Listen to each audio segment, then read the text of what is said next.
இன்றைய நற்செய்தி. அன்று வாரத்தின் முதல் நாள், அது மாலை வேளை. யூதர்களுக்கு அன்றி சீடர்கள் தாங்கள் இருந்த இடத்தின் கதவுகளை மூடி வைத்திருந்தார்கள். அப்போது இயேசு அங்கு வந்து அவர்கள் நடுவில் நின்று, உங்களுக்கு அமைதி உரித்தாகுக என்று வாழ்த்தினார். இவ்வாறு சொல்லிய பின் அவர் தம் கைகளையும் விலாவையும் அவர்களிடம் காட்டினார். ஆண்டவரை கண்டதால் சீடர்கள் மகிழ்ச்சி கொண்டார்கள்.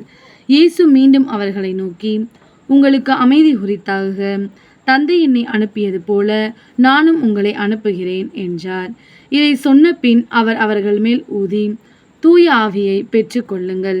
எவருடைய பாவங்களை நீங்கள் மன்னிப்பீர்களோ அவை மன்னிக்கப்படும், எவருடைய பாவங்களை மன்னியாதிருப்பீர்களோ அவை மன்னிக்கப்படா என்றார்.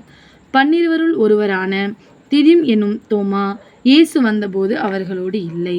மற்ற சீடர்கள் அவரிடம், ஆண்டவரை கண்டோம் என்றார்கள். தோமா அவர்களிடம், அவருடைய கைகளில் ஆணிகளால் ஏற்பட்ட தழும்பை பார்த்து அதில் என் விரலை விட்டு அவர் விலாவில் என் கையை இட்டாலன்றி நான் நம்ப மாட்டேன் என்றார். 8 நாட்களுக்கு பின் அவருடைய சீடர்கள் மீண்டும் உள்ளே கூடியிருந்தார்கள். அன்று தோமாவும் அவர்களோடு இருந்தார். கதவுகள் பூட்டப்பட்டிருந்ததும் இயேசு உள்ளே வந்து அவர்கள் நடுவில் நின்று, உங்களுக்கு அமைதி உரித்தாகுக என்று வாழ்த்தினார்.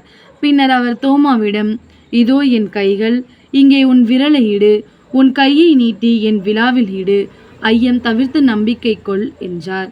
தோமா அவரை பார்த்து, நீரே என் ஆண்டவர், நீரே என் கடவுள் என்றார். இயேசு அவரிடம், நீ என்னை கண்டதால் நம்பினாய், காணாமலே நம்புவோர் பேறு பெற்றோர் என்றார். வேறு பல அரும் அடையாளங்களையும் இயேசு தம் சீடர்கள் முன்னிலையில் செய்தார். அவை எல்லாம் இந்நூலில் எழுதப்படவில்லை. இயேசுவே இறைமகனாகிய மெசியா என நீங்கள் நம்புவதற்காகவும் நம்பி அவர் பெயரால் வாழ்வு பெறுவதற்காகவுமே இந்நூலில் உள்ளவை எழுதப்பட்டுள்ளன.